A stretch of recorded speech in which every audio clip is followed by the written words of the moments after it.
What up, social media fam? Mr. Primper here with another Low Daddy Fade tutorial. Subscribe if you like my videos. Let's get right into it. First of all, gotta have the neck strip. The neck strip protects the client from, other nasty clients, because, I use the same cape. I try to wash it once a week, but yet and still, you gotta protect the client. So now let's get into this fade. When I start my fades, I start them off in the same way. I create a bald line.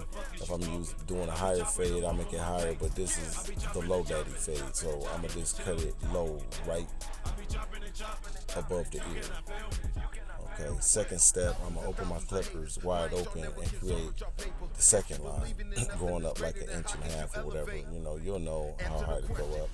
Third step, I'm gonna go right in there and get rid of that line. And as I'm getting rid of the line, I'm fading and trying to make it look as good as possible, so I don't have to keep going back and forth over the fade. It's very important when you're doing each step. Make each step count.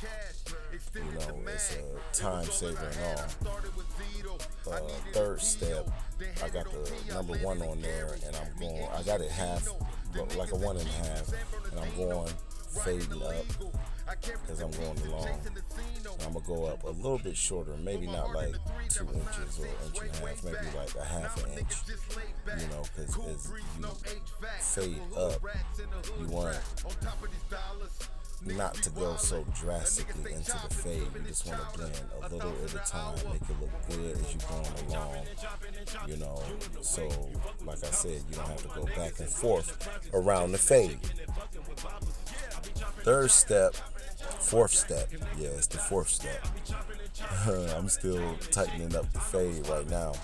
But the next step I'm going to do is I'm going to still have the number 1 guard on there, but I'm going to open it all the way up. So it's really close to a 2, like a 1 3/4 of a guard. It's the number 1 still. So I'm going to fade up a little bit more and get rid of that weight line going around. For the most part, the whole bottom of the fade, I fade up. As you just seen, I faded down a little bit.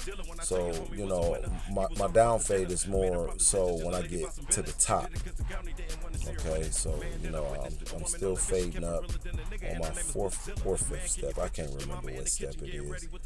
You can go back and rewind the video and see what step it is. But I'm continuously fading up as I go around with the guard wide open on this step. Okay, so now you'll see me fading down. Now this particular client is a barber, and he always try to tell me how to do my job. So he don't want me to use a guard on the top, so I'm freehanding the whole top of his head, because that's just like how he like it. Even though I can accomplish that with using a guard, I just do what the customer tells me to do. This is you got to have great customer service when you're in this barber business. That's what keeps people coming back. Now you see me fading the beard to make a nice transition into the fade. You don't want to just straight cut off going into the fade. You want to kind of blend it. A lot of guys don't like their beards blended, but at least at the top, you should do a nice little transition on the fade. And as I'm going to the other side of the beard to blend it, I'm just, checking out the fade, tightening it up as I'm going around. Not really wasting no time. So now I'm fading the other side of the beard to make a nice transition.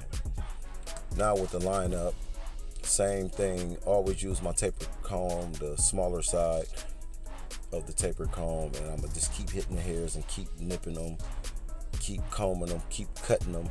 Because the worst thing for a client to do is get a nice, fresh, crispy cut, and then when you go home and shower, all those little hairs start coming out and they don't look that crispy anymore. So that's why you see me using my taper comb. So now I'm balding out the bottom with my more sharper clippers, just the bottom of the fade. And now I done switched from the liners back to my clippers. That was kind of a fast little transition, but As you can see, now I'm going back and just doing my final touch up on the fade. Any weight lines that I see, I'm just getting them out and just trying to make this fade as perfect as I possibly can. You know, I still use talcum powder and I dust off all the hair because, you know, that's another bad thing when, you know, a guy get out the chair. You know, most guys go to the bathroom, brush their hair and look at it, and then they get all that hair on their shirt. You know, you can't prevent all the hair from getting on the shirt after a haircut, you know, unless they go shower and stuff. But like, you know, immediately they may leave the chair and go somewhere else. So I always use my talcum powder and my towel and get all the hair off. You know, it's very important when you unbutton that cape to get all the hair on the nape, you know, and under the neck too. But this guy, you know, he just like for me to fade him. He don't want me to touch his beard, you know, so I just really line up the top of the beard. But so that's the only reason why I didn't lift this head up to get the hair up under the neck, because that's his job. You know, this guy is a barber. He a good barber with that. Shout out to my nigga Skin. You know, if y'all got any questions or anything, let me know. Wait a second. Did he just run off? Oh yeah, shaking my damn head. I gotta go back and review the tape, y'all. See if I got paid. Peace.